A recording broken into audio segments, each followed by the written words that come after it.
कांदा प्रश्नी कांदा उत्पादक शेतकरी संघटना या आता आक्रमक झाल्यात। लासलगाव बाजार समितीमध्ये कांदा लिलाव हे बंद पाडण्यात आलेत। कांद्याच्या दरामध्ये मोठी घसरण झाली आहे। कांद्यावरील निर्यात बंदी तत्काळ उठवावी अशी मागणी शेतकऱ्यांकडून केली जाते। कांद्याच्या दरामध्ये मोठी घसरण झाली आहे। कांद्यावरची निर्यात बंदी तत्काळ उठवावी अशी मागणी शेतकऱ्यांची आहे।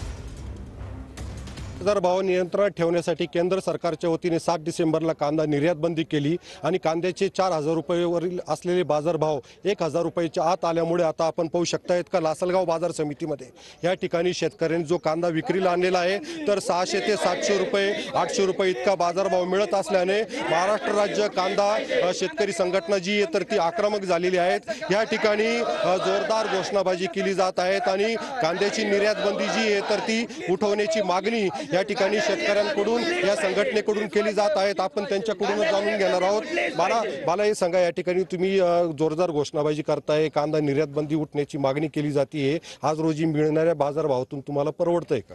कुठल्याही प्रकारे आता जो कांद्याला दर मिळतो आम्हा शेतकऱ्यांना परवडत नाही, कारण आमच्या कांद्याचा उत्पादन खर्च 2,500 ते 3,000 रुपये प्रति क्विंटल असताना आम्हाला प्रत्यक्षात कांदा लिलावातून 1800-700 रुपये हा दर मिळतोय। हा दर आम्हाला कुठेही मान्य नाही। केंद्र सरकारने 7 डिसेंबरला केलेली निर्दयी जी निर्यात बंदी आहे ती तत्काळ मागे घ्यावी ही मागणी आज आम्ही महाराष्ट्र राज्य कांदा उत्पादक शेतकरी संघटनेच्या नेतृत्वाखाली लासलगाव कृषी उत्पन्न बाजार समितीच्या माध्यमातून करत आहोत।